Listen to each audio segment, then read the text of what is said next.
مسلسل ذا سيمبسون الأكثر إثارة للجدل في العالم يتوقع نظارات أبل فيجن برو، حيث انتشرت لقطة من المسلسل تم عرضها قبل 8 سنوات من الآن.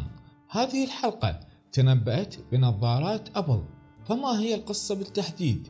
وهل فعلا المسلسل تنبأ بذلك؟ مرحبا بكم متابعينا في فيديو جديد. قبل أيام من الآن أعلنت شركة أبل عن نظاراتها الجديدة، نظارات فيجن برو الحقيقية. لكن ما قصة مسلسل ذا سيمبسون الذي تنبأ بذلك قبل 8 سنوات؟ بالعودة إلى إحدى حلقات الكرتون الشهير التي عرضت في سنة 2016، توقعت عائلة ذا سيمبسون في إحدى الحلقات من الموسم 28، وكانت بعنوان العائلة والأصدقاء، حيث تم بث الحلقة في 2 أكتوبر من عام 2016. في تلك الحلقة يظهر سكان المدينة الخيالية وهم يستخدمون نظارات مستقبلية مشابهة بشكل دقيق لجهاز أبل فيجن برو.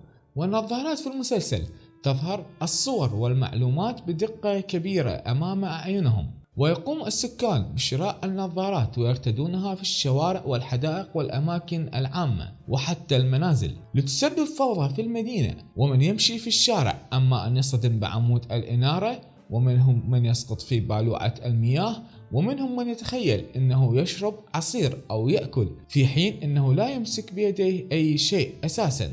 لم تكن المرة الأولى التي يتوقع فيها المسلسل في الماضي أحداث تحدث في المستقبل، فالبعض يراها مجرد مصادفات مبالغ فيها، أما البعض الآخر فيقول إنها تنبؤات حقيقية. فقد سبق أن تنبأت عائلة ذا سيمبسون بالساعات الذكية وتقنية الفيس تايم، بل وحتى فوز دونالد ترامب برئاسة الولايات المتحدة الأمريكية، وأيضا تفشي فيروس إيبولا في عام 1997 وفضيحة وكالة الأمن القومي في عام 2007. هذه الموهبة الغريبة للمسلسل في التنبؤ بالمستقبل والتقدم التكنولوجي والظواهر الاجتماعية دفعت الناس إلى التكهن بأن من يكتبون النص لابد وأن لهم اتصال مع كائنات شيطانية، والبعض قال بأن كاتب السيناريو ومن يقف خلف هذا البرنامج له قدرة على السفر عبر الزمن. لكن في الحقيقة في نظري الشخصي أن الأمر مجرد مصادفات أو أشياء قابلة للتحليل والتفسير. فمثلا لماذا لا نقول بأن شركة أبل هي من سرقت أو استلهمت فكرة النظارات من المسلسل، خصوصا وأن الحلقة قد مر عليها 8 سنوات، وهذه مدة كافية لشركة أبل كي تخترع جهاز بنفس المواصفات، خصوصا مع التقدم والتطور التكنولوجي الهائل والسريع.